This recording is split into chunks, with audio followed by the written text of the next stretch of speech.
Gelmekler gitmek içindir. Gitmekler gelmek için. Ama aslında ne gelmek vardır ne de gitmek.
Anadolu Hanım.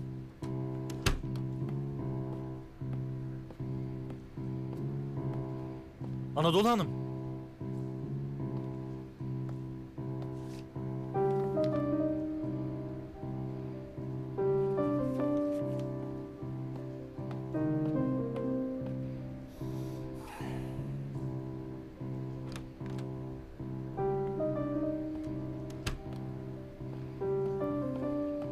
Kızla ilgili bir haber var mı? Henüz yok ama bunu buldum içeride. Neymiş o? Anadolu Hanım bir mektup bırakmış. Kendisi nerede? Gitmiş.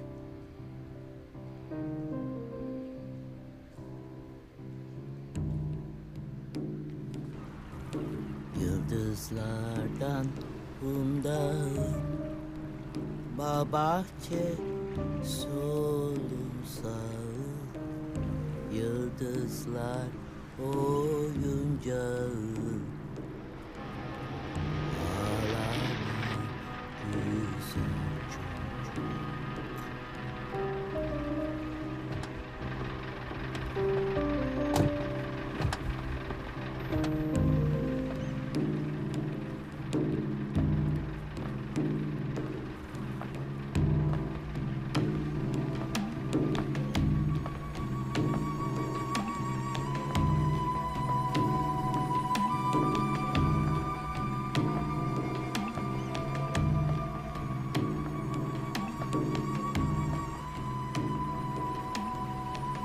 İyi geceler güzel hanımefendi.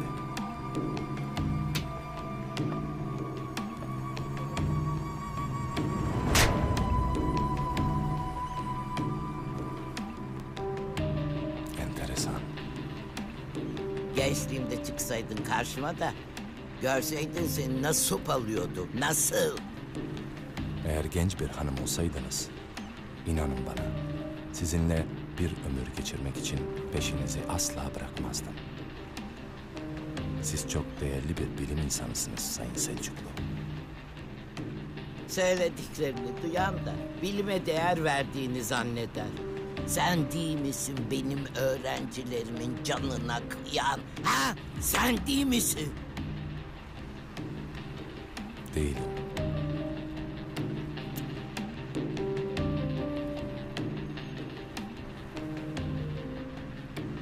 Sen gölge denen baş belası değil misin? Gölge benim. Ama sözünü ettiğiniz insanları ben öldürmedim. Oyun oynama benimle.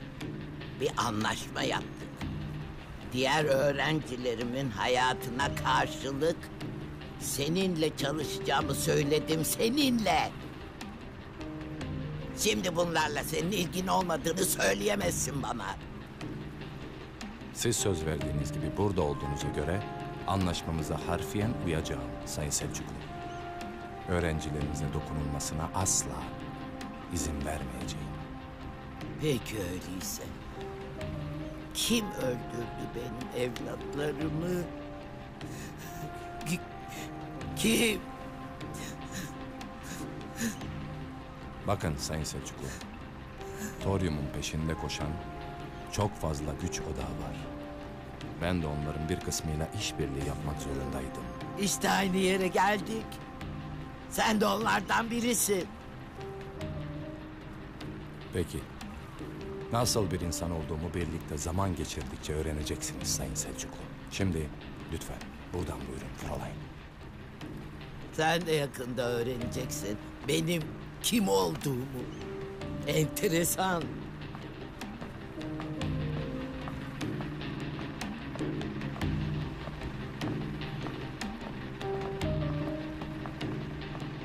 Yardımcı olayım isterseniz. Efendim, kemancı Polat Alemdar tarafından öldürülmüş. Önemli değil. Ben hayatımın aşkını buldum.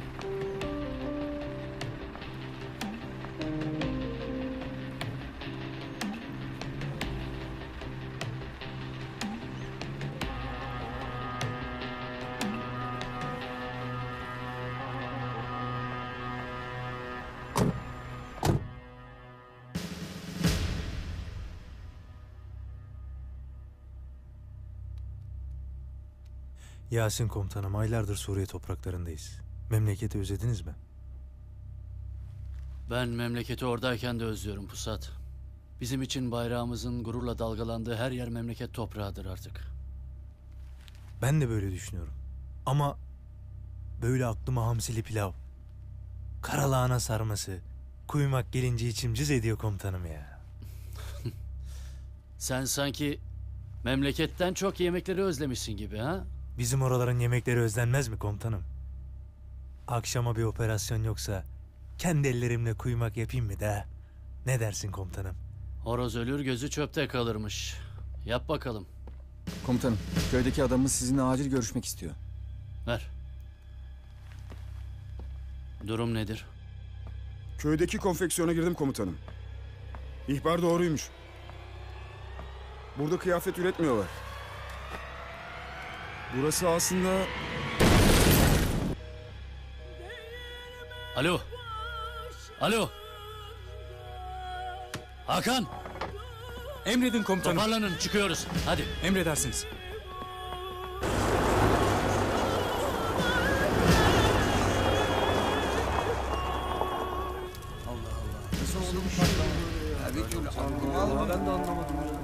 Geldim şu hale bak. Ya. Allah solumuza hayır etsin ya. Ha, geliyorlar mı? Geliyorlar, geliyorlar.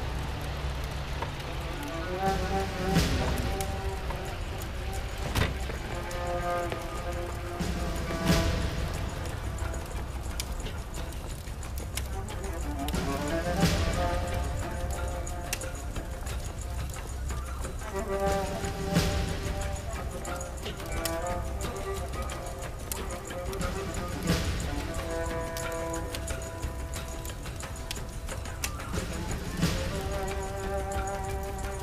patlamış baksana. Evet. Olacak şey değil. Bu dükkan kimindi? Benimdi komutanım. Aylar önce lüks arabalı 2 adam geldi, kiraladı. Dediler ki kadın kıyafeti dikeceğiz. 6 aylık kirayı peşinde verince ben de tamam dedim. Böyle olacağını bilemedim. Burası normal konfeksiyon değildi komutanım. Geceleri etrafında silahlı adamlar nöbet tutuyor. Tamam. Şimdi biraz geri çekilin. Burası hala tehlikeli olabilir. Tamam komutanım. Siz cenazeyi kaldırın. Emredersiniz komutanım. Ver bak, ver bak.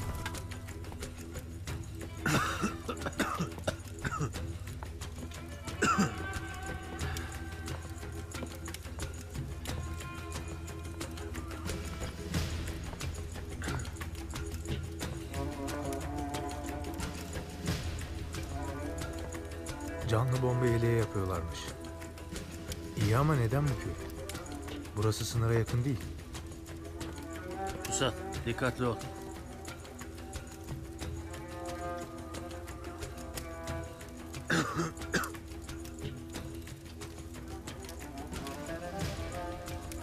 Aradığımız cevaplar bunun içinde olabilir.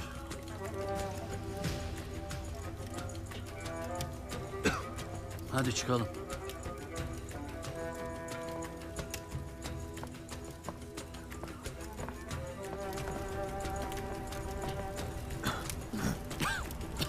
Toparlanın, çıkıyoruz. Siz de evlerinize dönün. Tamam komutanım. Tamam komutanım, kolay gelsin. Hadi gidelim.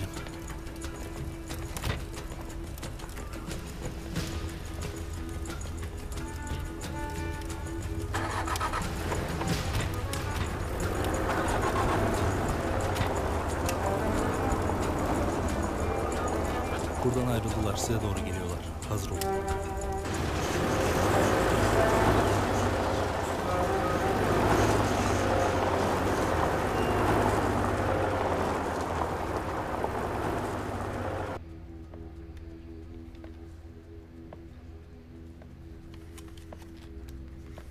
Ne düşünüyorsunuz?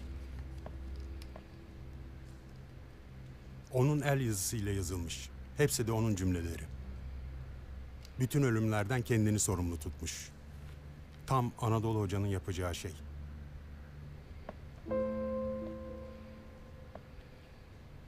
Her şey ben ortaya çıkınca başladı. Yeniden kaybolursam artık kimsenin canı yanmaz diyor. Ama ben ikna olmadım. Başka ne sebebi olabilir ki? Sebebi ne değil, yaptığı şeye takıldım. Hem hayatını adadığı, hem de sevdiği insanların canına mal olmuş bir projeyi öylece bırakıp gitmesini aklım almıyor. Bu açıdan ben de katılıyorum size. Ama buradan gönüllü çıkıp gittiğine şüphemiz yok. Öyle değil mi? Elbette. Çocukları toprak alma bahanesiyle oyalayıp çıkmış. Mutlaka bir planı vardır. Onun için endişelenmemize gerek yok. Saklanmak istediyse onu kimse bulamaz.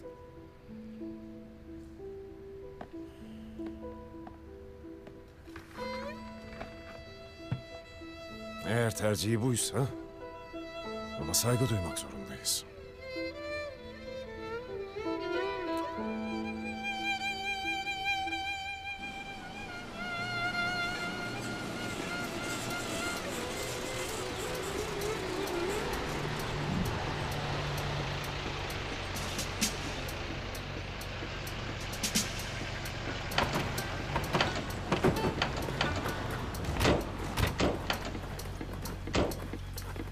Kaza yapmışlar. İşimiz uzun sürmeyecek demek ki. Gidip kontrol edin. O bilgisayarın parçasını bana getirin. Yaralıları da öldürün.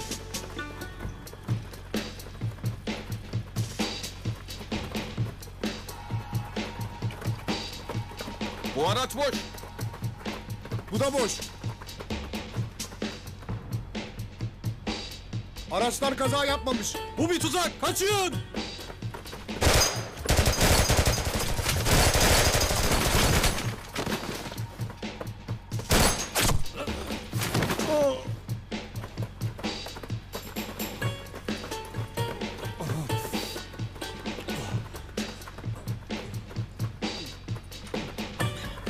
O canlı bomba yelekleri nereye gidiyor ha? Nereye gidiyor? Yakında haberlerden öğrenirsin komutanım. Lan konuş! Konuş! Konuş lan!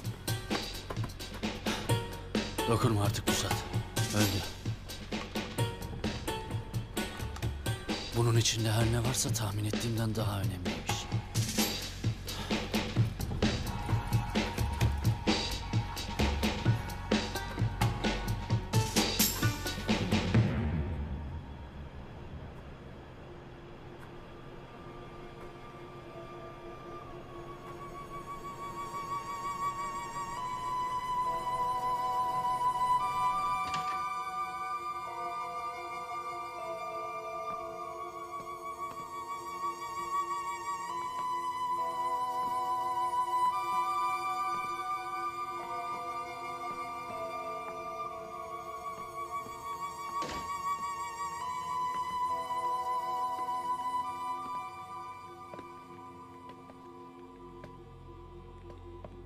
Hoş geldiniz. Kadim dostum Ariel. Seni Anadolu Selçuklu hanımefendiyle tanıştırmak istiyorum. Şeref duydum efendim. Sizin süslü laflarınıza ihtiyacım yok benim. Neye ihtiyacınız varsa onu sağlamak benim görevim. Sevdiklerime dokunmayın, yeter. Sizden başka hiçbir şey beklemiyorum. Ama biz sizden ekstra bir performans bekliyoruz. Çok beklersin.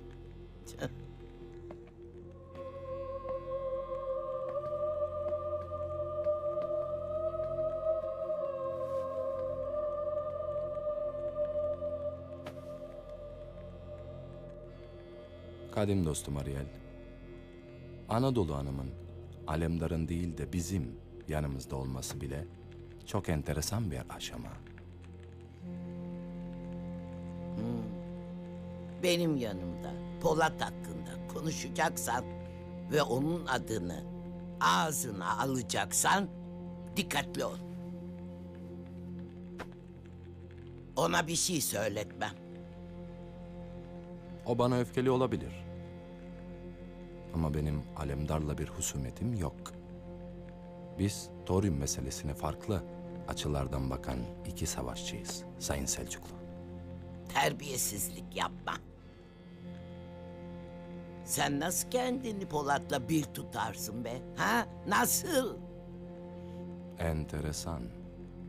Ama bunları konuşmak için çok zamanımız olacak Sayın Selçuklu. Siz şimdi biraz dinlenin Sayın Anadolu.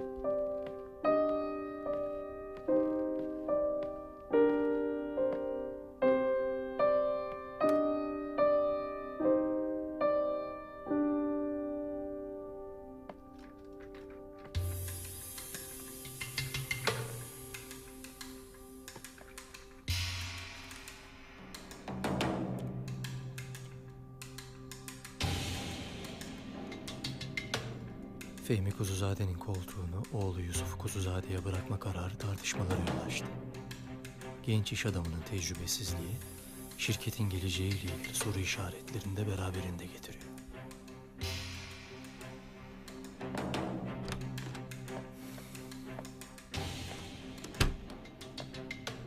Okudun mu haberini? Şimdi okuyordum. Bu nasıl bir saçmalık böyle Yusuf? CV'sinde dikkate değer bir başarı bulunmayan Yusuf Kuzuzade'nin CEO koltuğuna oturması şirketin piyasalardaki güçlü konumuna zarar verebilir. Bakalım borsadaki hisse sahipleri Kuzuzade'nin başarılı olup olamayacağını görmek için beklemeyi mi? Yoksa hisselerini satıp riskten uzak durmayı mı tercih edecekler? Yanlış bir şey yazmamış.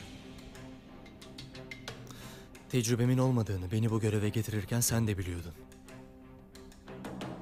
Yusuf, sen böyle bir yazının bize verebileceği zararı tahmin edebiliyor musun? Oğlum, eğer senin yönetiminden şüphe edilmeye başlanırsa bu hisselerimizin yerle bir olduğu anlamına gelir.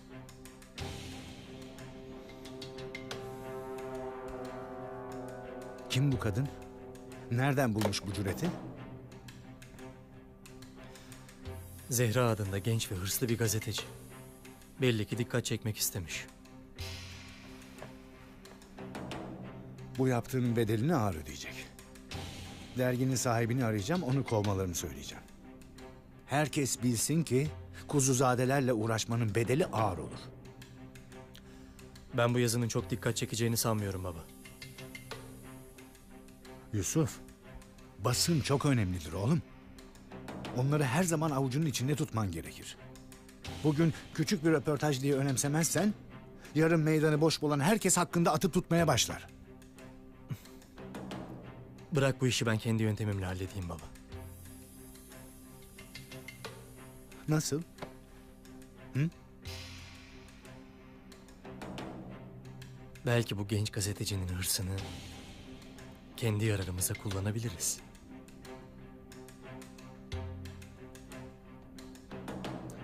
Pekala. O halde bir planın olduğunu varsayıyorum. Tamam. Patron sensin.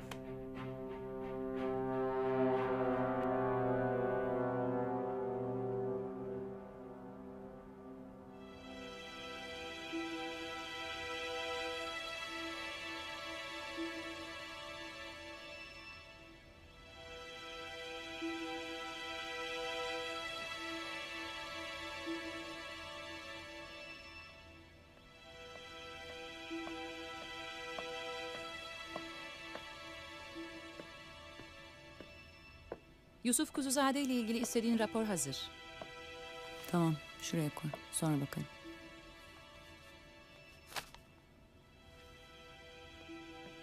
Raporda dikkate değer bir şey yok. Ama bunu sen zaten biliyorsun.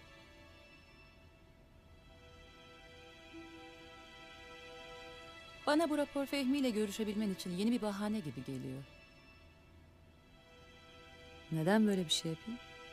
Ona, Yusuf'a yakın olmak için. Ama bunu annelik içgüdüsüyle mi yapıyorsun? Yoksa yine gizli bir operasyonun parçası mı bilmiyorum.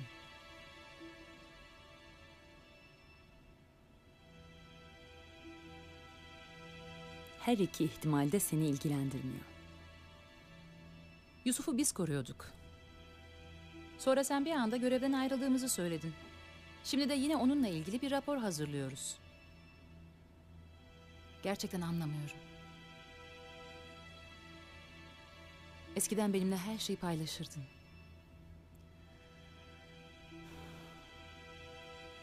Eskiden yaptıklarımı bu kadar çok sorgulamazdın. Eğer birlikte çalışıyorsak, neyi ne sebeple yaptığımızı bilmem gerekmez mi? Zamanı geldiğinde gerektiği kadarını anlatırım. Şimdilik bütün bunların bir operasyonun parçası olduğunu bilmen yeter. Tıpkı bu tablo gibi değil mi? Evet, tıpkı o tablo gibi. Merak ediyorum. Fehmi ona yakınlaşmanın gerçek sebebini öğrense ne yapardı?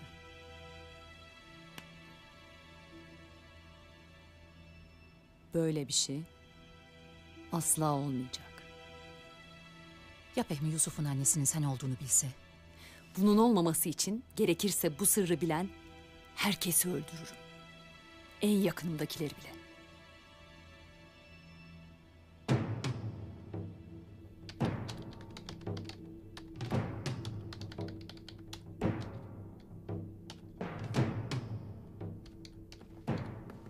Komutanım. Otur. Hard diskten ne çıktı? Bütün gece çözmeye çalıştım komutanım. Ama bu hard diskte sadece Arapça atasözleri var. Önemli bilgileri bilgisayarda saklamaları zaten mantıksız gelmişti. Hayır. Bir yerinde mutlaka gizlenmiş bir şeyler olmalı. Bu hard disk için adamlar bize pusu kurmaya çalıştı. Bir sürü kayıp verdiler. Kodları tekrar sıralayıp yeni kombinasyonla araştırabilirim. Fakat bu günler sürebilir Yasin komutanım. O kadar zamanımız yok. Sen buradaki bilgilerin dökümünü bana şifreleyip mesaj gönder. Emredersiniz komutanım. Ne düşünüyorsunuz komutanım? Bu bilgiler mutlaka abiye ulaştırılmalı. Muhsin daha gelişmiş teknolojiyle bir şeyler bulabilir. Alo Muhsin. Sana şifrelenmiş bir mesaj yolluyorum. Buradaki canlı bomba atölyesindeki bir hard diski çözdük. İçeriği önemli olabilir. Anadolu Hanım'dan hala bir iz yok değil mi? Yok abi. Sanki yer yarıldı da içine girdi. Giderken bıraktığı mektupta onu merak etmememizi söylemiş. Ama benim içim yine de rahat değil. Arama çalışmalarına devam edin. Peki abi. Anadolu Selçuklu, bu toprakların geçmişiyle geleceği arasındaki köprülerden biridir. Geçmişini koruyamayan bir milletin koruyacağı bir geleceği de olamaz.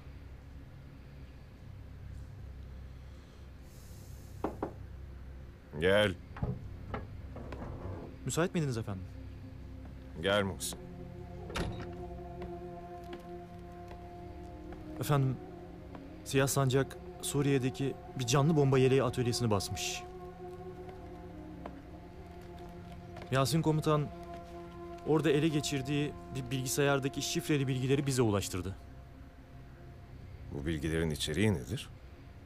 Size getirmeden kodları çözmek için üzerinde çalıştım. Şifreleri kırdım. Fakat bazı bilgiler eksik. Hard diskin bir kısmı patlamada hasar görmüş. Yani? Yanan kısımdaki bilgiler olmadan buradaki mesajı deşifre etmem imkansız.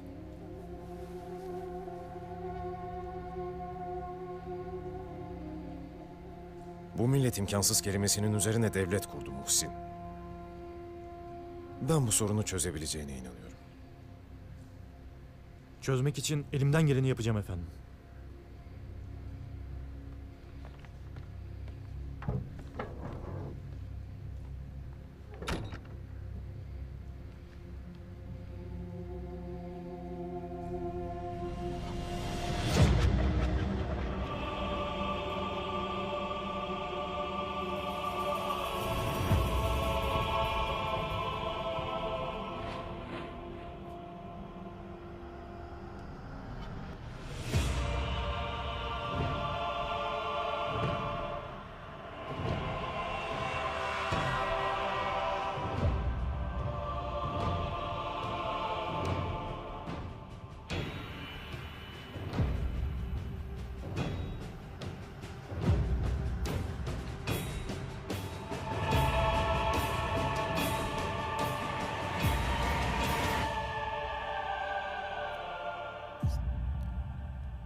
Monsieur Hozan.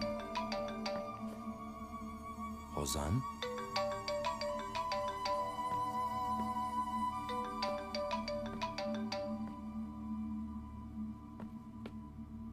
Sevgili dostum Hozan, haberler nasıl? Berbat durumdayız bölge. Tüm jetleri nefes aldırmıyor. Sabredin.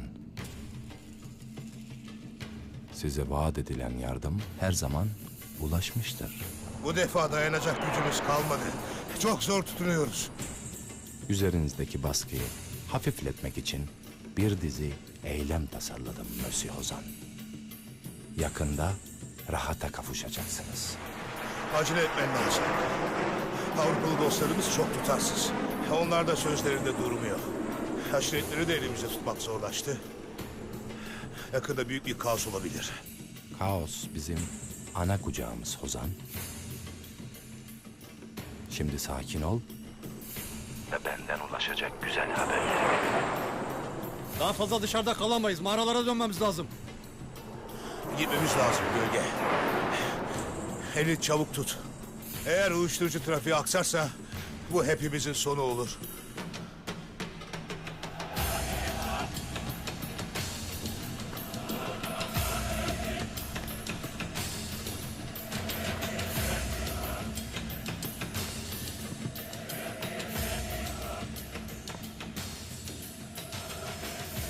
Yanılıyorsun dostum.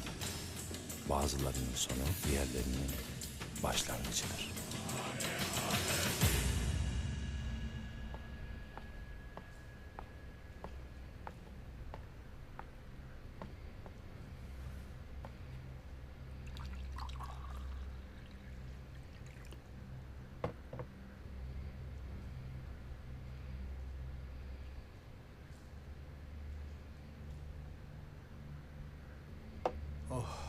Ya Rabbi şükür.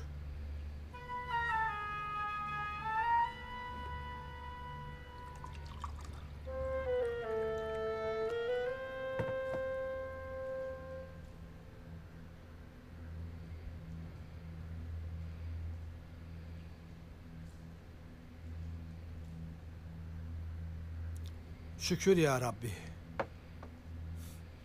Gelirken tuz mu yedin mübarek? İkinci sürahiyi de emdin. İçim yanıyor Erhan Bey. Senin içtiğin suyu itfaiye yangını söndürürken harcamıyor. Bir sıkıntı mı var Hüsnü? Önemli bir mevzu değil.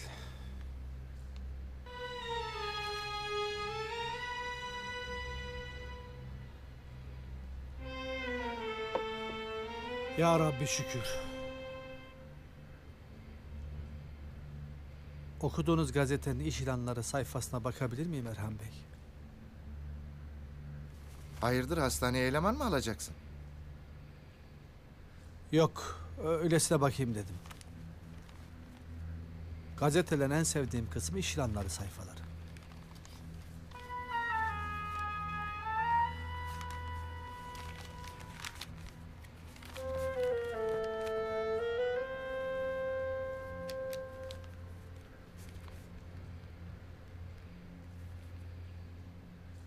Bu olmaz.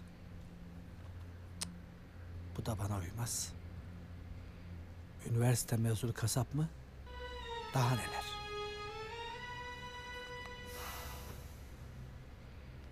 Bana buradan hiç çıkmaz.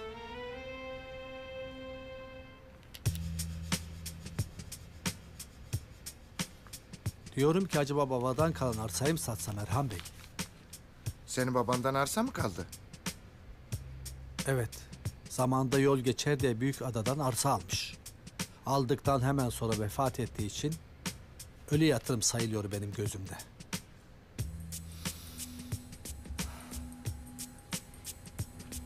Sana net bir soru soracağım Hüsnü. Ama yan çizmek yok. Kumarda ne kadar kaybettin? Nereden anladınız kaybettiğimi? Her halinden belli oluyor. Oraya kumar meselesini çözmeye gidip bataklığa saplandın değil mi? Çok utanıyorum Erhan Bey. İlk başta ortamı çözmek için oynadım. Ama kazandıkça ben çözüldüm. Epey de borçlandım. Ve sarışın bir bey borçlarımı ödedi. Kumar gerçekten hastalıkmış. Neyse ki doktorun ayağına geldi. Hadi kalk bu işi halledelim. Nereye? Bataklığı kurutmaya. Tamam.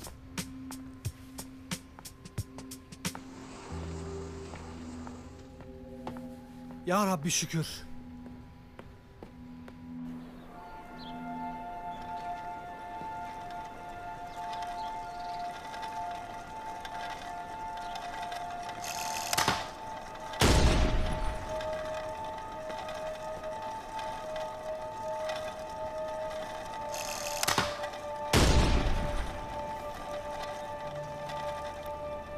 Yine vuramadım.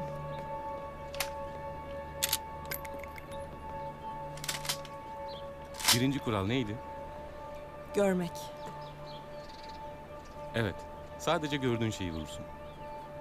Sen görmeden sese ateş ediyorsun. O zaman da vurursun ama istediğin şeyi vuramazsın. Poligon dışında çalışmayı kabul ettiğiniz için teşekkür ederim. Gizlilik konusunda herkese güvenemezdim. Derslerin gizli kalması için elimden geleni yapacağım. Sağ olun. Şimdi bir daha deneyelim. Tamam. Bu sefer daha dikkatli.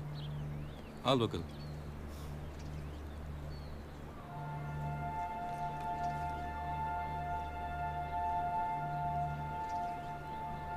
Onlar ne öyle?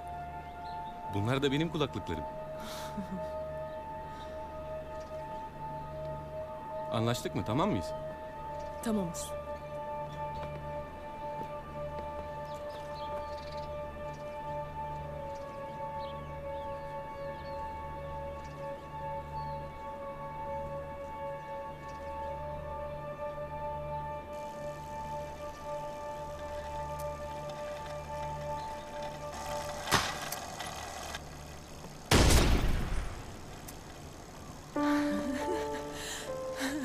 Tebrik ederim. İşte bu.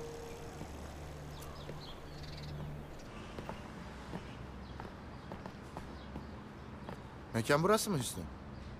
Evet burası Erhan Bey. Ortalıkta kimsecikler yok. Burası böyle. Dikkat çekmemek için dışarıya kimseyi koymuyorlar. İçerisi Beşiktaş balık pazarı gibidir şimdi. O halde girelim bakalım. Kaçan balık büyük olur.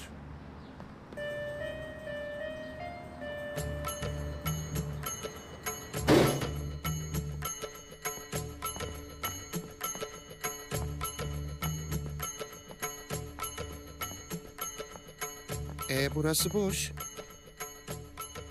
Sen hatları karıştırmış olmayasın Hüsnü. Burası olduğunu eminim Erhan Bey. Fakat burası boş olduğuna göre demek ki hepsi hayalmiş. Allah'ım sana şükürler olsun. Biliyordum böyle bir bataklığa girmeyeceğimi. Oh. Ne diyorsun Hüsnü? Delirdin mi sen? Ne yapıyorsun? Başından beri hayal görmüşüm Erhan Bey. Kafamda oynamışım yani kumarı.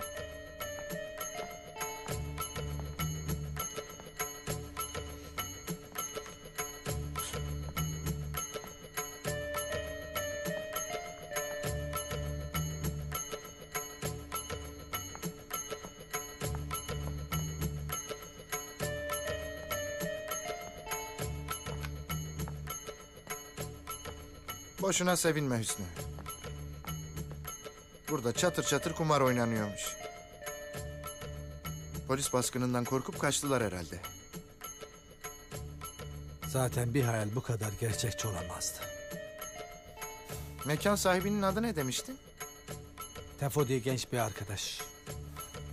Bir ziyaret edelim bakalım şu Tefo'nun mekanını. Oradan da kaçmamışlarsa tabii. Yürü. Yürü.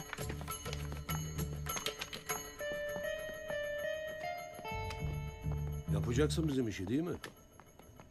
Hı hı. Tamam tamam. Sen hiç merak etme, ben konuşacağım onunla.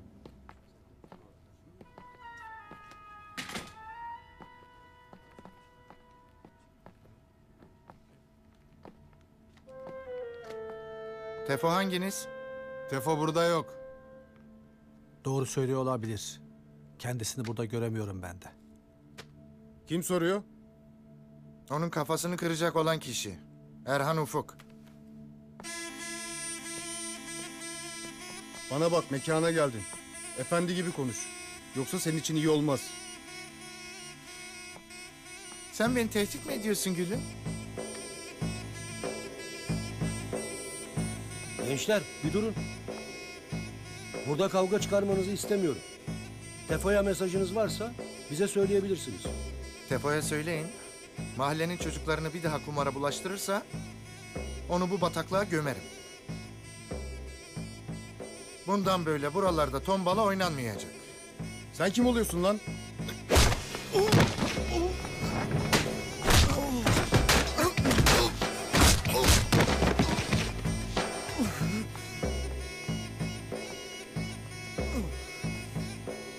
Bir tane çocuğa kumar oynattığını duyarsam bu dayağın iki mislini atarım. Tefo'ya mesajımı iletirsiniz. Yürü Hüsnü. Gidelim Erhan Bey.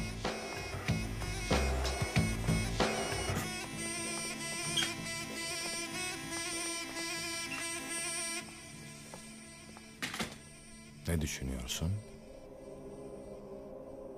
Örgütü kurtarmak bu defa kolay olmayacak. Mücadele Dark River'ın ve emrindeki diğer güçlerin manevra sahası dışında. Gördüğün gibi Ariel, bu topraklar benim oyun alanım. Bütün saadetler mümkün. Ha, bunun için hiç kimseyi kurtarmak zorunda da değilim. Örgütün gözden olduğunu sanıyordum. Feda edebilecek misin? Herkesle düşüp kalkan benim gözdem olamaz Ariel.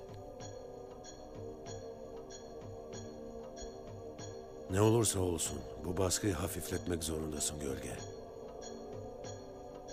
Uyuşturucu trafiği sıkışırsa bu topraklar bize cehennem olur.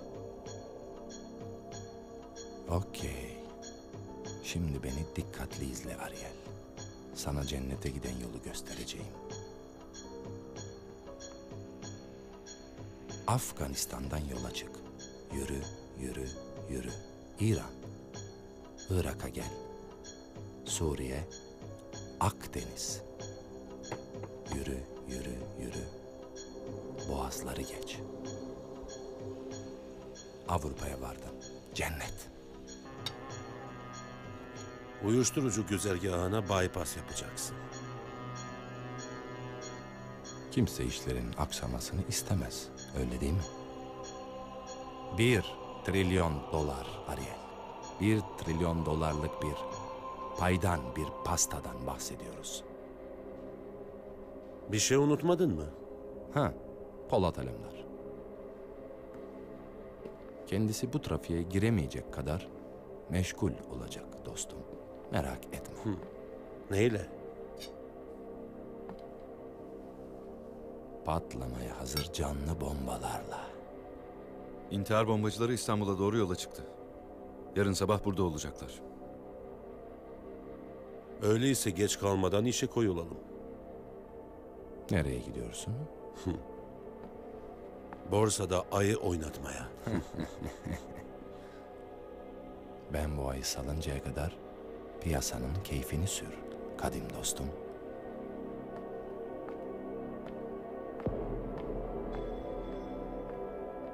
Herkes Şerif'in piyasalardaki hamlelerini konuşuyor. O kadar dikkat çekmesi doğru mu sence? Doğruluk ilgi alanıma girmiyor sevgili Yürgen. Ama sana bir güzellikten bahsedebilirim. Babil'in üzerinde yükseleceği para balyalarının güzelliklerinden.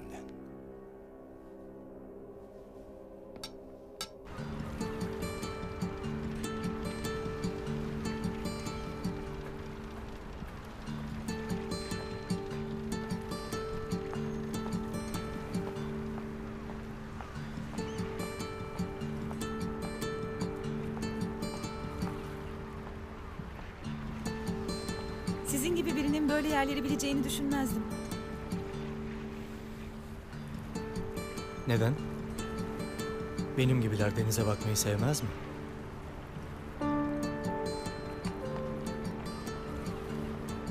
Sever tabii ama lüks yatından veya yalısından.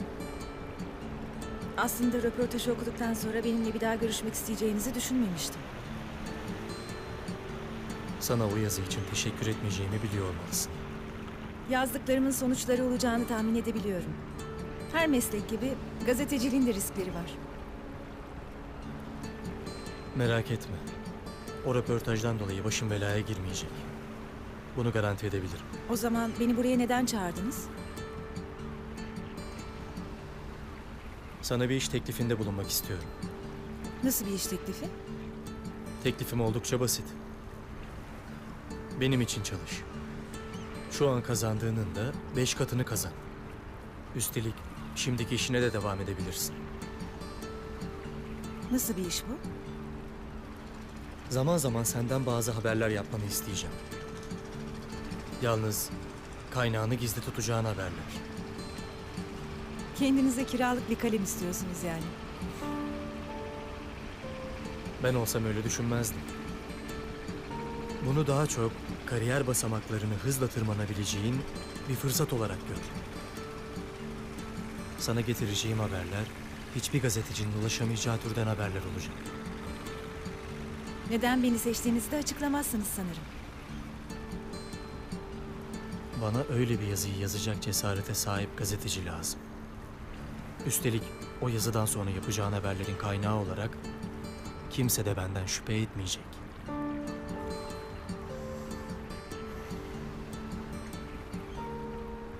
Eğer kabul edersen kısa sürede çalıştığın derginin genel yayın yönetmeni olursun. Ben o kokuşmuş dergide çalışmak istemiyorum. Orası benim için sadece bir basamak. Peki ne istiyorsun? En tepeyi. Dergi, gazete veya kanal. İstediğin birinin adını söyle. İş senindir. İstediğim mi? Ne istersen. Söylemen yeterli.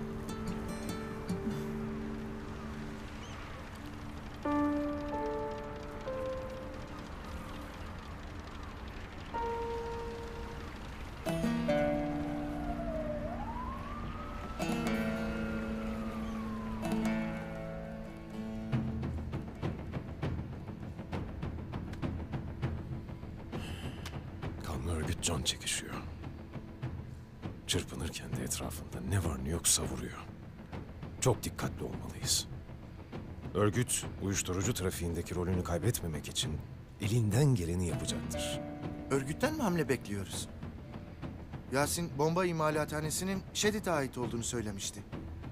Hepsi aynı güçlerin kontrolünde Erhan.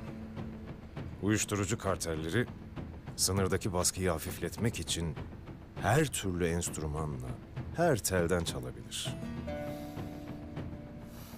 Yani Şedid de çıkabilir karşımıza. Dark River'da, aşiretler de örgütte. Milyarlarca dolar bu hattın üzerinden nehir gibi akarak onlarca kaynağı besliyor. Kolların hepsi aynı gövdeye bağlı. Bu yüzden Hakkari'den vuruyorsun, İstanbul'dan duyuluyor. 100 yıllık dava bu abi. Canavarın başı gitse gövdesinden yeni bir baş çıkar. Küllerinden de olsa yine küle çeviririz Erhan. Gel. Hard disk kısmen deşifre oldu. İstanbul'da yarın canlı bomba eylemi yapılacağına dair bilgilere ulaştık. Eylemin yapılacağı yer belli mi?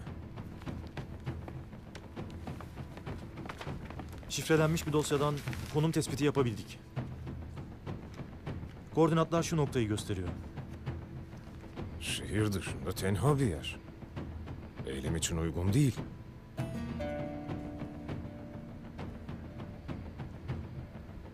Belki buluşma noktası olabilir. Kim olduklarına dair bir ipucu var mı? Yalnızca bazı kod adları tespit edilebildi. İsimler dosyada. Ama henüz veri tabanında bir eşleşme sağlanamadı. Araştırmaya devam ediyoruz.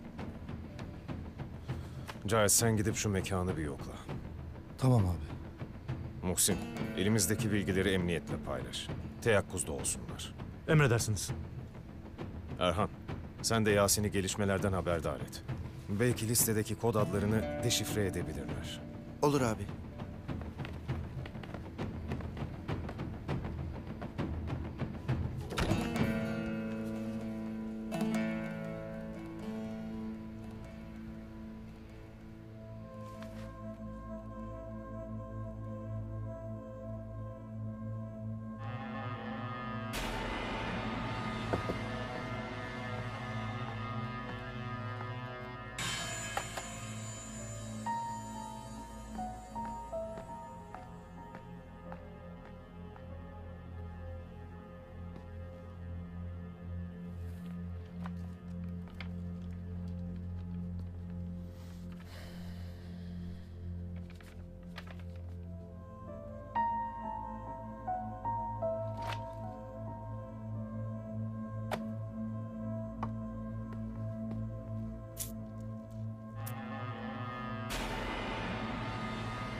İntihar bombacıları İstanbul'a ulaştı.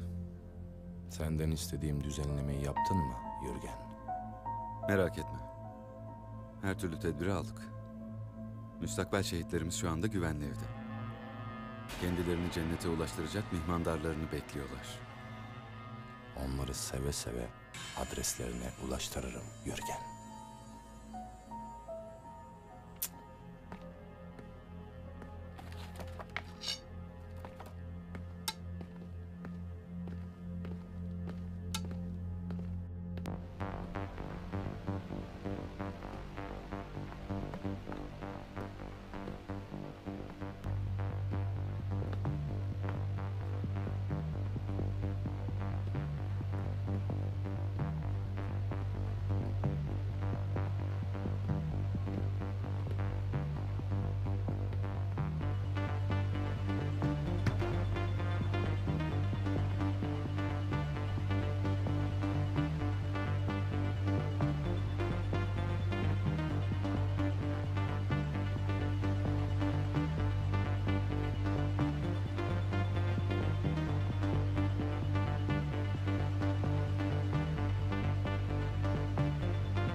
Burada kimse yok abi. İmalathanenin patladığını öğrenmişlerdir.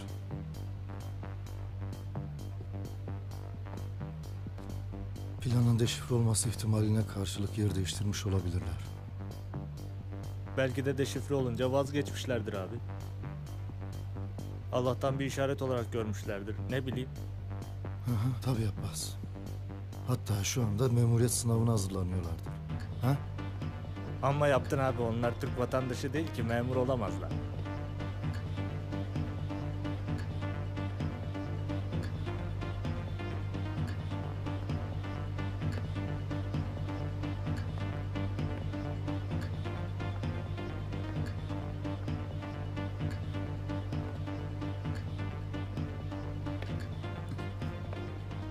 Kimsin lan sen? Hiç kimse. Yürü bakalım. Kimsin lan, konuş. Boş bulunca bir köşede kıvrılır uyurum dedim. Bakalım doğru mu demişsin. Geç öyle.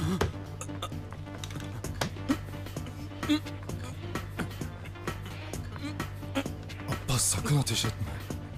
Merak etme abi, seni vurmam.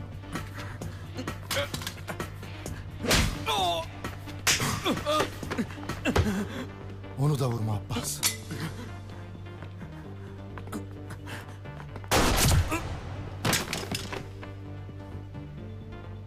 Niye vurdun lan? Ben kimi vurdum? Ama kafa bırakmadın ki abi. Abbas!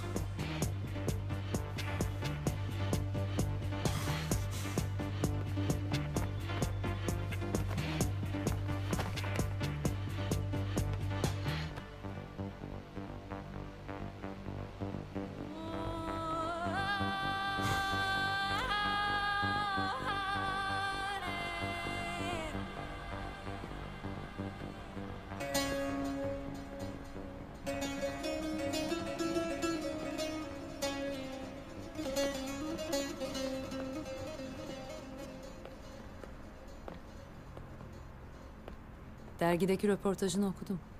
Yorumunu merak ediyorum.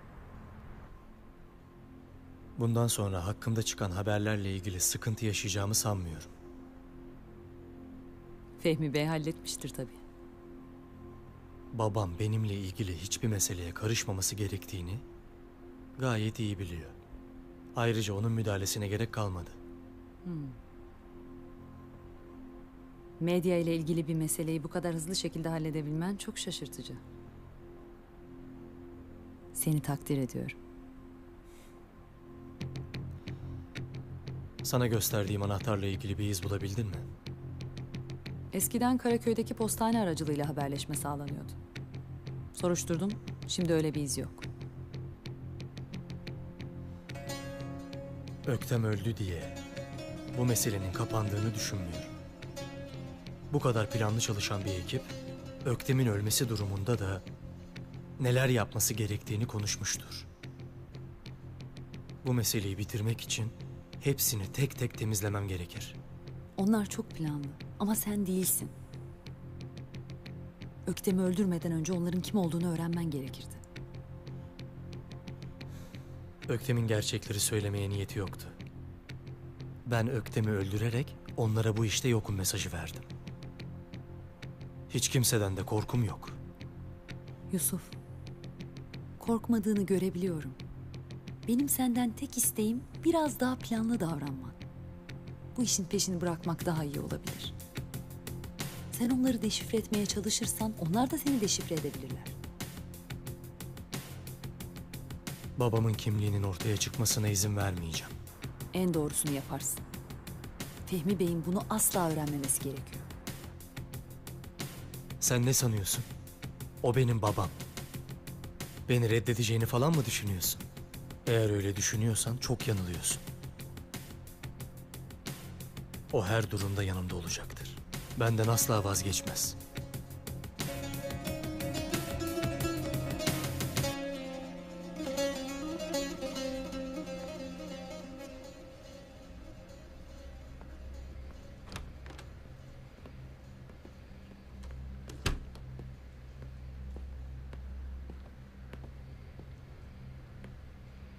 Maalesef adamın kimliğini tespit edemedik Cahit abi.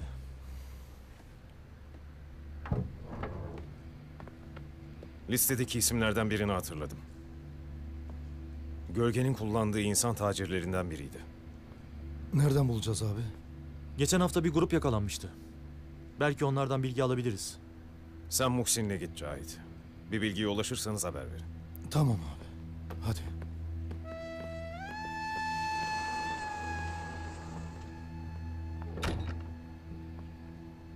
Atlattık mı dersin Eren abi? O işler öyle olmuyor gülüm. Bugün atlattık dersin, yarın patlatırlar. Enseye şaplağa yer oturursun. Anladım abi.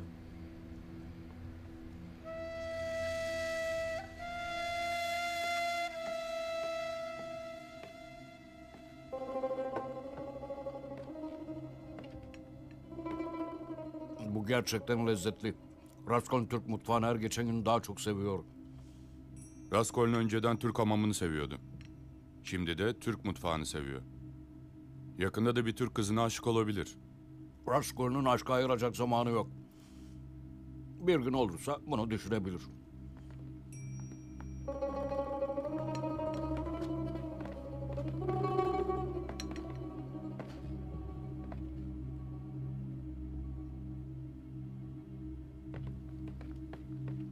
Gel Tefo.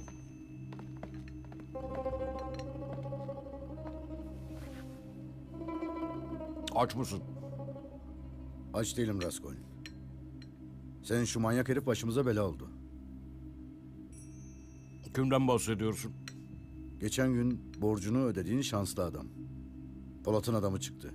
Bugün Erhan'la birlikte tombala mekanı ve kahveyi basmışlar. Bir mekan kapanır, bir mekan açılır. Rusların bir sözü vardır. Kimin şapkası yanıyorsa o düşünsün. Fazla rahatsın.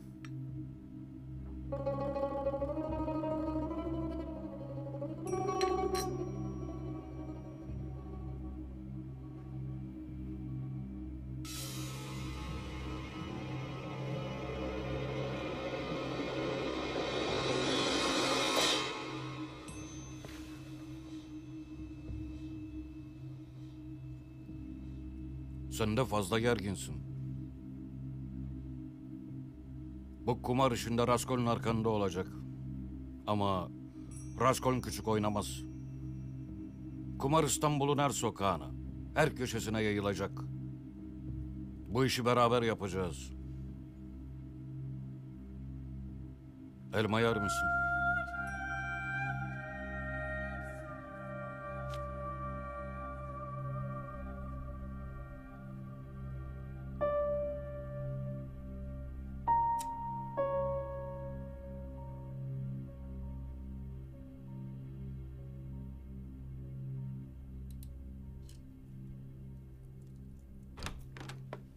Yusuf, meşgul müsün canım?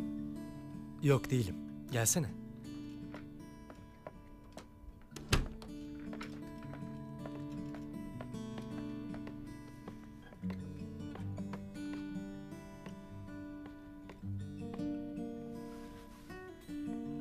Yusuf, ben internetten Murali Bey'in bahsettiği Vamık'la Azra'nın hikayesini okudum. Çok etkilendim. Bence sen de okumalısın. Öyle mi? Neymiş hikayeleri, anlatsana biraz. Çin hükümdarı Taymus'un oğlu Vamık'la Gazne ülkesi hükümdarının kızı Azra'nın hikayesi. Azra namını duyduğu Vamık'a aşık olur. Vamık da Azra'nın resmini görüp aşık olur. Birbirlerine kavuşmak için bir sürü engeli aşmaya çalışırlar. Neyse uzatmayayım. Aşılan tüm engellerden sonra iki aşık kavuşur. Sonra birlikte Azra'nın ülkesi Gazne'ye gidiyorlar. Ve görkemli bir düğünle evleniyorlar. Mutlu son ha? Evet. En güzel olan tarafı da o zaten. Sen bu hikayeden bayağı etkilenmişsin. Galiba öyle. Bu hikayeyi araştırırken Bursalı Lami'nin Vamık'la Azra'nın mesnevisi olduğunu öğrendim. Onu almak istiyorum.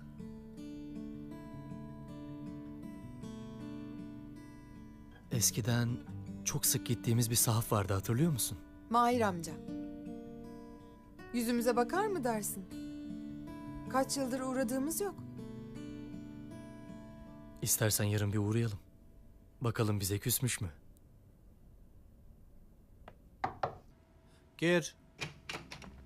Hüsnü Bey, bir beyefendi misafiriniz olduğunu söylüyor.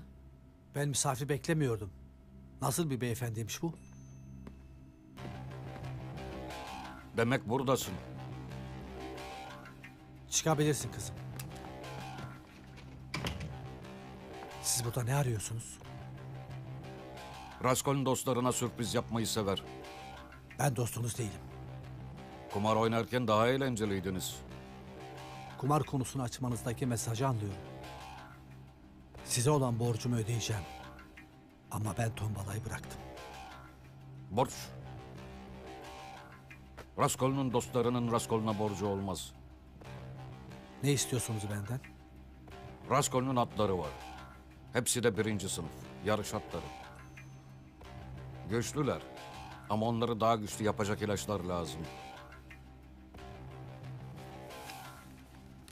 Hüsnü Raskol'unu kırmaz. Ne de olsa bir geçmişimiz var. Raskol'un ilaçları almak için geri gelecek.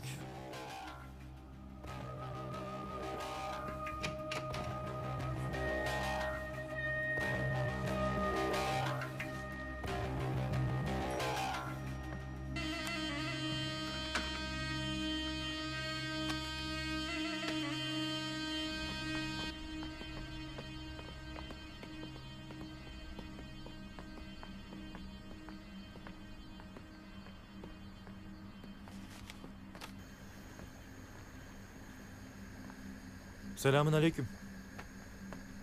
Ve aleykümselam. Faysal'ın selamı var. Bize bir konuda yardım edebileceğini söyledi. Allah Allah. Yanlış gelmiş olmayasın. Ben öyle birini tanımıyorum.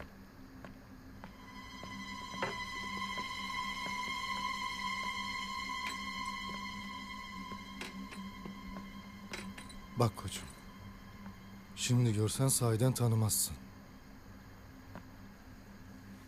Çünkü yüzü tanınmayacak halde.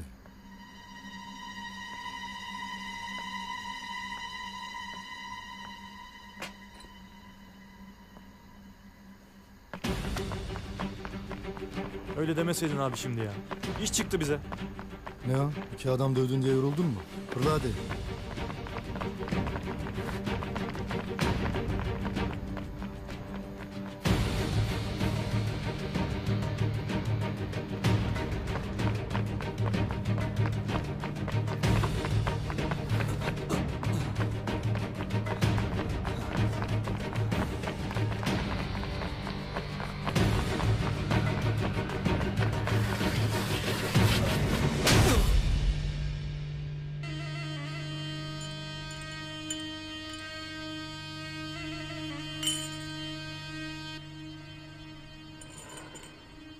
İç lan şunu.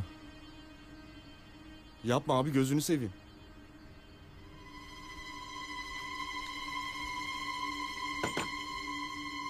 Sana iç dedim.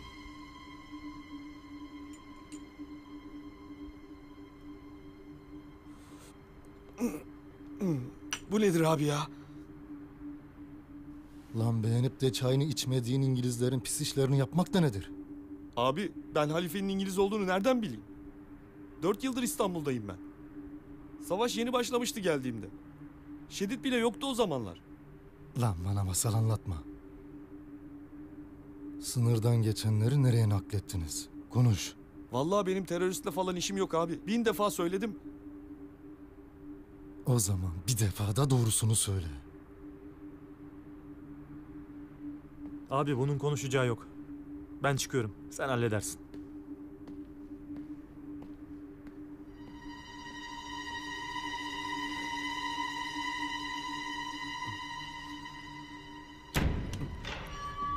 Tamam abi, tamam.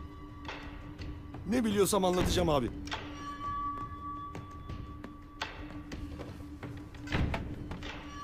Sınırı geçen grup kaç kişiydi?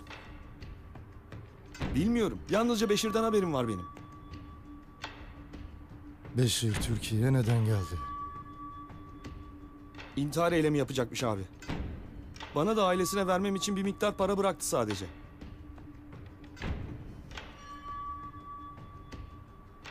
Sahiden de bir şey bilmiyormuşsun. İşime yaramazsın. Tamam abi. Abi bende numarası var. Sabah olunca telefonunu açmak zorunda. Onu gün boyu takip edecekler abi. Bir aksilik olursa uzaktan patlatacaklar abi.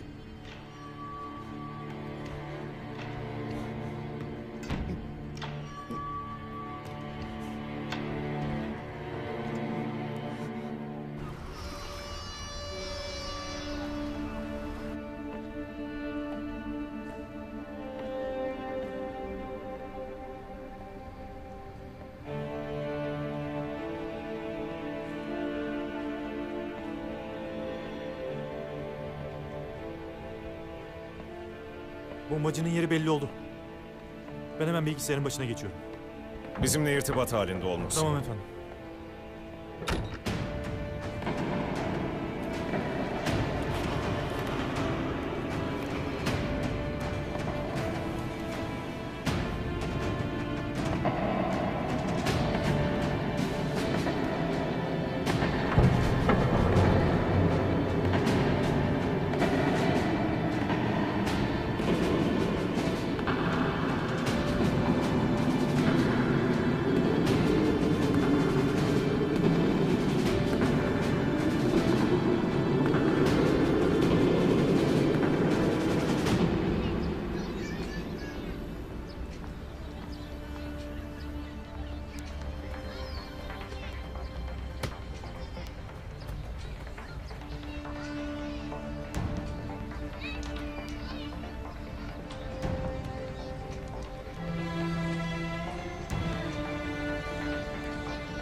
İstersen sana da oyun oynamayı öğretebilirim.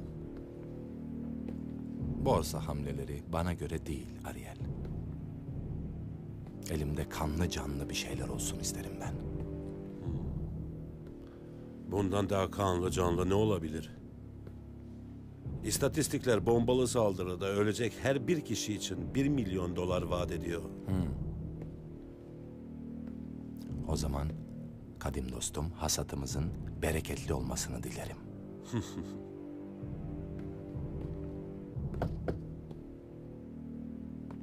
Dostum Yürgen, hasatımız nasıl? Yalnızca bir kişi.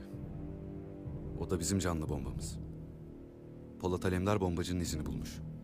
Müdahale edince bomba zamansız patladı. Yalnızca birkaç yaralı var. Yürgen, bana tedbirini aldığını söylemiştin. Hard diskteki bilgilere ulaşıp ulaşmadıklarını anlamak için eski buluşma noktasına adam yerleştirdim. Maalesef bize haber verecek kadar uzun ömürlü olmadı. Şimdi ne olacak peki? Planda bir değişiklik yok. Asıl bombacı şehirde serseri mayın gibi dolaşıyor. Onun cep telefonunu tespit edebilmiş olsalardı çoktan yerini bulurdu.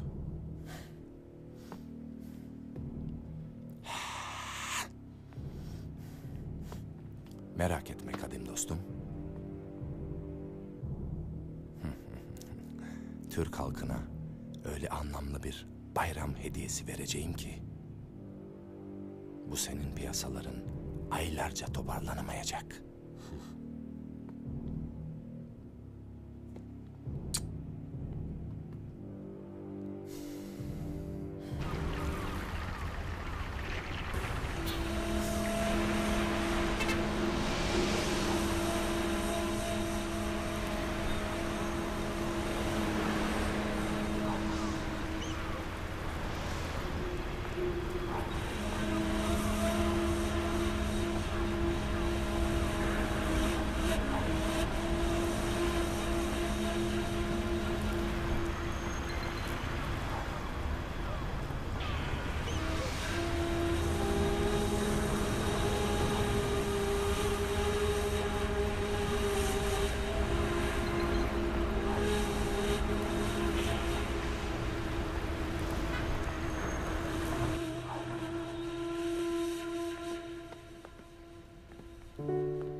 Beyefendi bize yardımcı olabilir misiniz?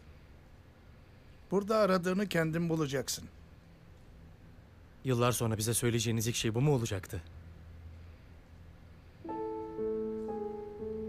Utanmadan bir de söyleniyorsunuz. Ne kadar özlemişim buranın kokusunu. Mahir amcanızı hiç mi özlemediniz? Hiç özlemez miyim Mahir amca? Canım. Nasılsın Mahir amca? İyiyim. Gelin oturun şöyle. Serkan, çay söyle bize. Tamam Mahir amca.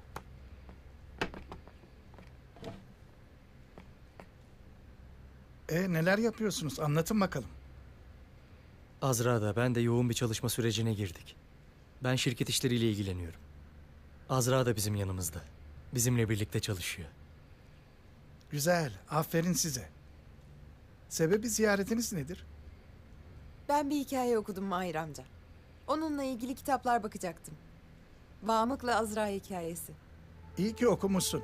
Bahane olmuş da gelmişsiniz. Yoksa geleceğiniz yok.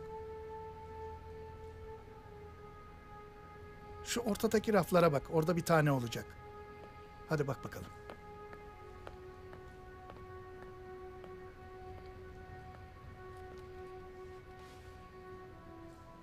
Mahir amca size bir şey göstermek istiyorum.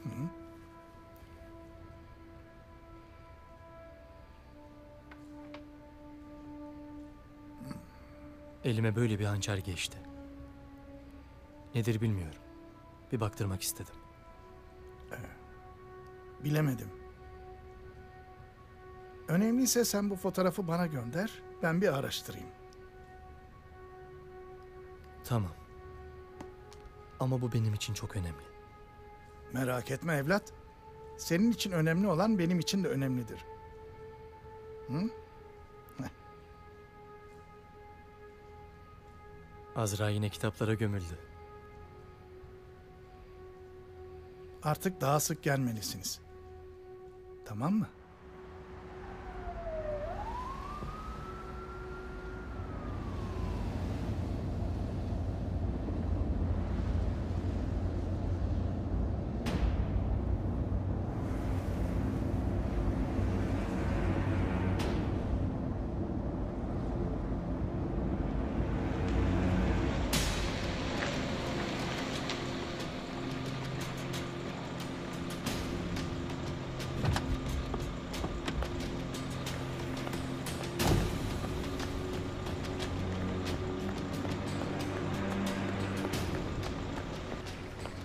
Halil.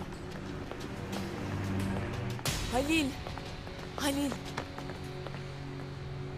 Neden kaçıyorsun? Uzak dur benden. İstanbul'a ne zaman geldin? Nasıl bıraktılar seni? Bırak beni.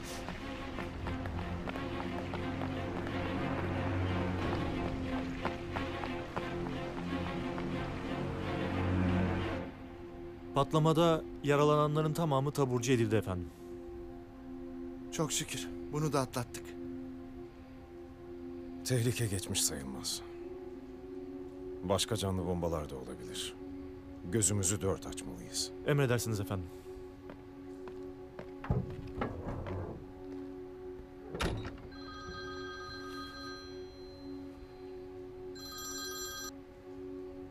Efendim Safiye? Abi sana bahsettiğim çocuk komutan vardı ya Halil. Çocuk komutan Halil. Onu gördüm az önce. Burada İstanbul'da. İstanbul'da mı? Evet abi. Nerede gördün? Arabayla geçerken gördüm Beşiktaş iskelesinin orada. Arabadan inip karşısına çıktım. Konuşmak istedim. Ama beni itti kaçtı abi.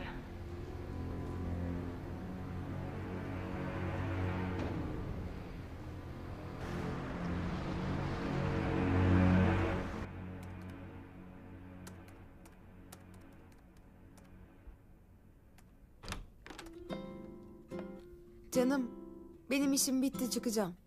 Sen ne durumdasın? Biraz daha buradayım. Tamam.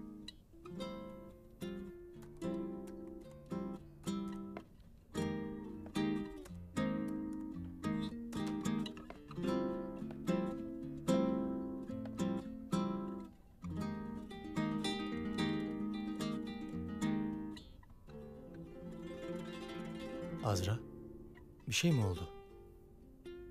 Geçen Murali Bey'in söylediğine takıldım.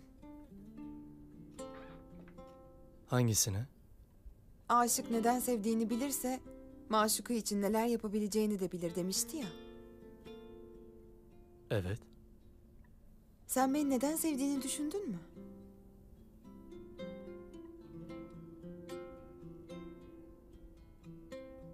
Bunun cevabını vermek gerçekten çok zor. Henüz net bir cevabım yok. Sen düşündün mü? Çok düşündüm. Neden seviyormuşsun beni? Ben de bulamadım cevabını. Çok zor bir soru bu. Demek ki biraz daha düşünmemiz gerekiyormuş ha?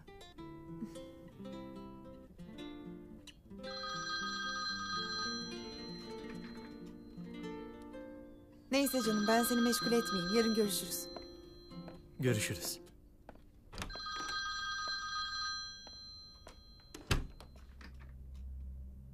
Efendim Mahir amca. Evlat, hançeri benim antikacıya gösterdim. Eline ona benzer bir hançer geçmiş. Bir görüş istersen. Tamam Mahir amca, çok sağ ol. Bana adresini verebilir misin?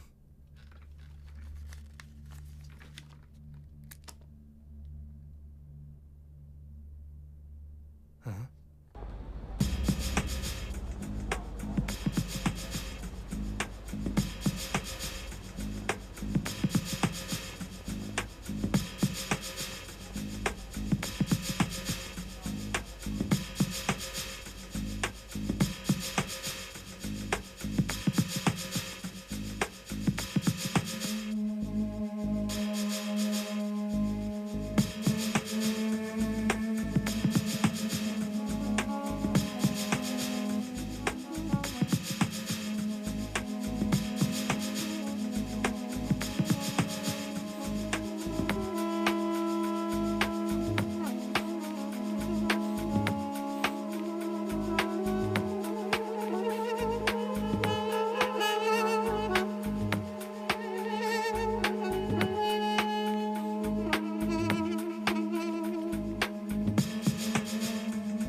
Merhaba, kolay gelsin. Hoş geldiniz. Buyurun.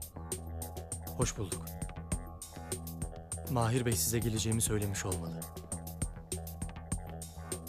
Siz şu fotoğraftaki hançerin sahibisiniz. Evet. Yanınızda getirdiniz mi?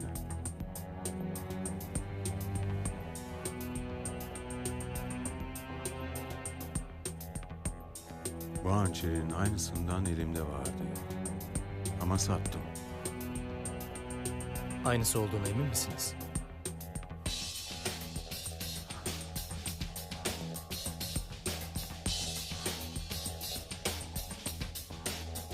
Evet, eminim. Nereden buldunuz? 2 yıl kadar önce elime geçmişti. Bunu bana getiren genç, babasının yeni vefat ettiğini ve antika sayılabilecek bütün eşyalarını satmak istediğini söylemişti. O eşyalardan biri de bu antika hançerdi. Peki ölen adamın adını hatırlıyor musunuz? Üstünden çok zaman geçti ama... Gelen eşyalar arasında bir dolma kalem vardı.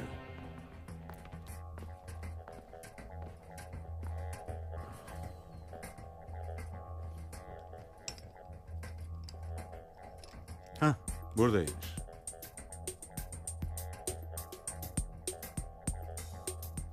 Refik Erkul. Bakabilir miyim?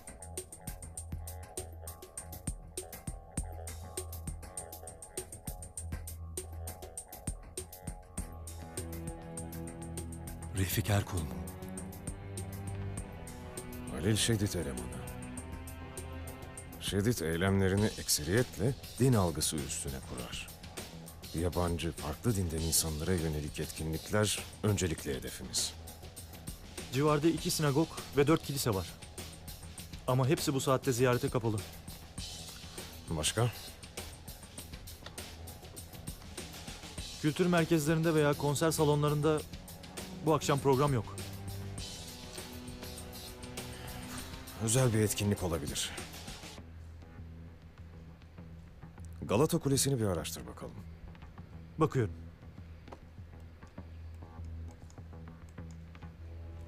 Kule bu akşam için özel bir davete ayrılmış. Nasıl bir davet? 23 Nisan dolayısıyla Fransız elçiliğinin davetiyle bir grup yabancı akademisyen bu akşam Galata Kulesi'nde olacak. Derhal cahitleri bilgilendir. Çok dikkatli olsunlar.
Halil!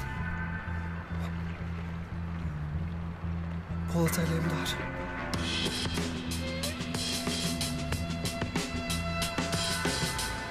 Yapma.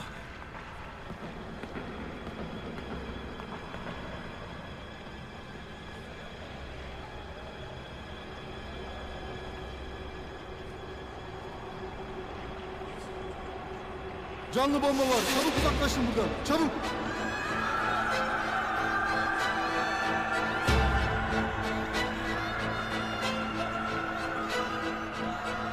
Çıkın hemen. Çık. Çabuk. Uzaklaşın. Hadi. Çabuk uzaklaşın buradan hadi. Çabuk olun. Acele edin. Yapma.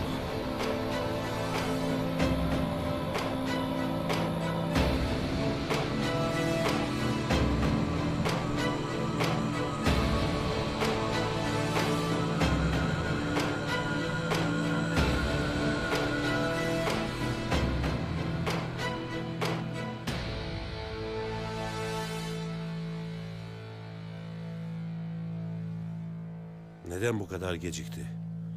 Bilmiyorum Ariel.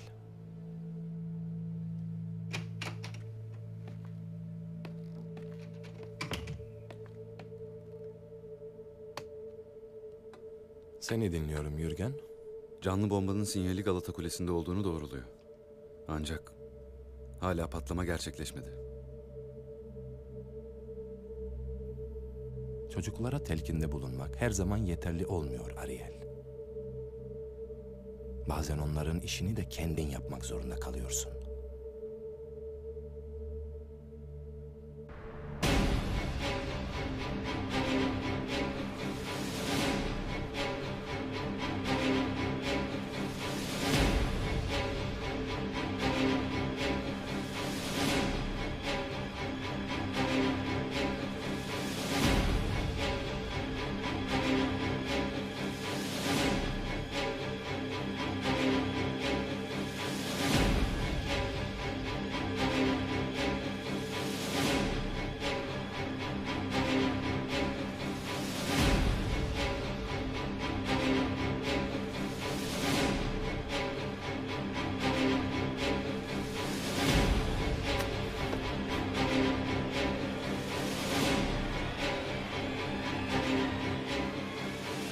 Ulusal egemenliğin kutlu olsun ey sevgili Türk halkı.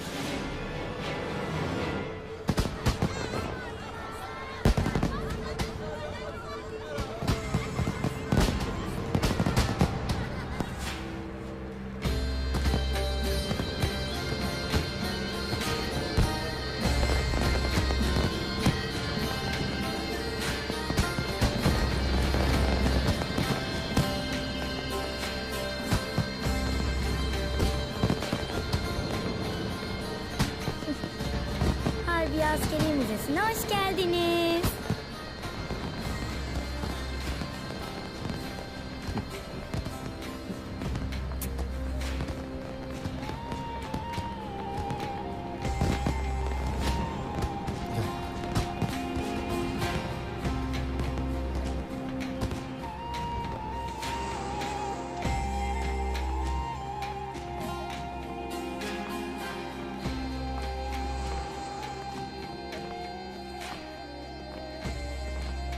Müzenin en çok hangi kısmını beğendin? Türk bayraklarının olduğu kısmı çok beğendim.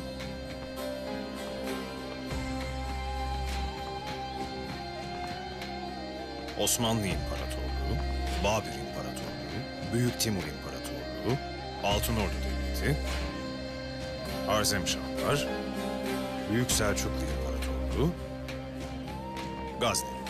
Aa baba bak Karahanlılar. Evet kızım. O da büyük bir Türk devletiydi.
bayrağın oluşumu mu?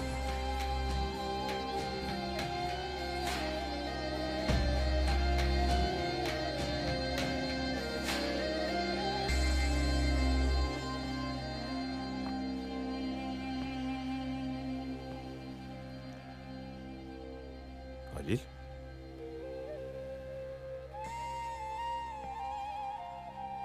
Takıldın kaldın panoda. Ne gördün bakayım? Şam ve Halep şehirlerinin adlarını gördüm. Benim memleketimden insanlar. Dedelerim. Sizin topraklarınızda şehit olmuşlar.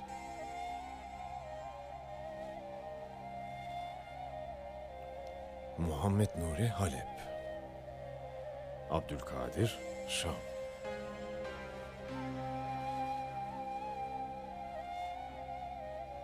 Onlar bizim topraklarımızda şehit oldular Halil. Çünkü biz geçmişte de beraberdik, şimdi de beraberiz.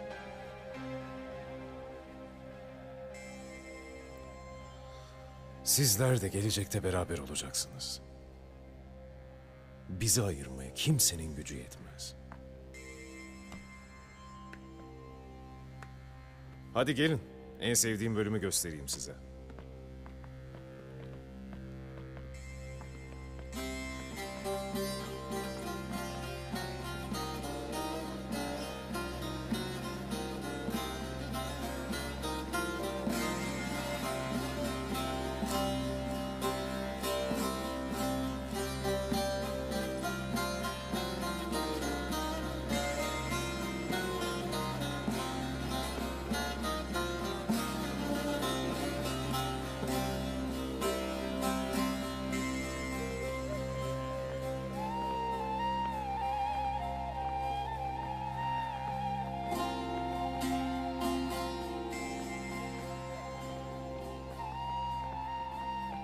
İşte burada.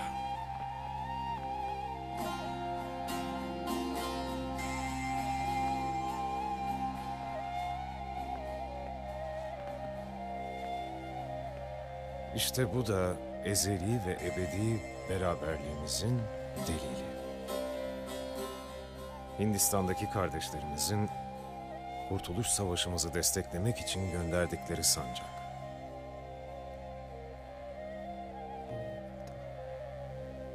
Baba, bu benim yazdığım yazıdan bak. Evet kızım. Ne yazıyor? Fetih Suresinin ilk ayetleri. Hintliler Müslüman kardeşlerine kurtuluşu müjdeliyor. Bu ayetler yüzlerce yıldır kurtuluşu müjdeliyor Halil. Yeter ki biz ümidimizi kaybetmeyelim. Millet Meclisi neyi temsil eder Elif? Milletin ülkeye hakim olduğunu. Evet, bugün bizim hakimiyetimizin 96. yıl dönümü. Kurtuluş mücadelemizin büyük önderi Gazi Mustafa Kemal bugünü çocuklara neden armağan etti? Çünkü gelecek sizlersiniz. Bu topraklar size emanet.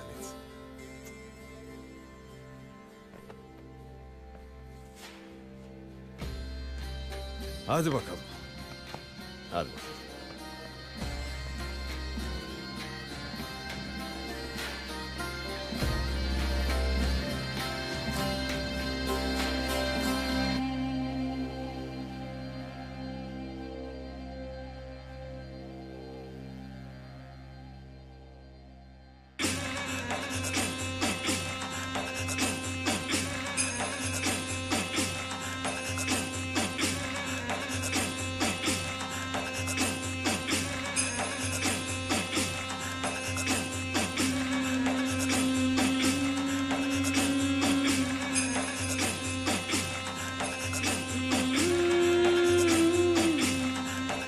Hmm.